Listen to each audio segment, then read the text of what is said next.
This is a former New York Central Railroad drawbridge. That's a basket bridge, and it carries like 4 track, and this is the detail of it.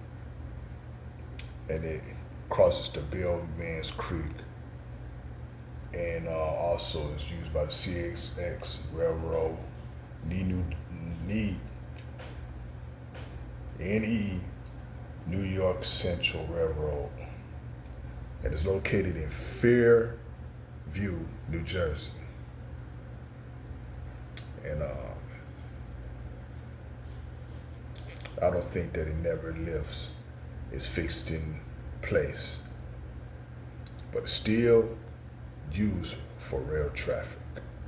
And so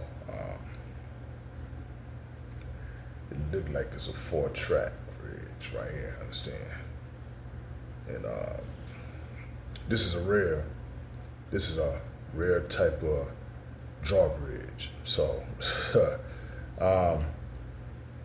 you got some rare types, either one or a couple of them or whatnot, but I believe this is the first bridge built, and ain't nothing like it in Northeast America for us movable bridges. So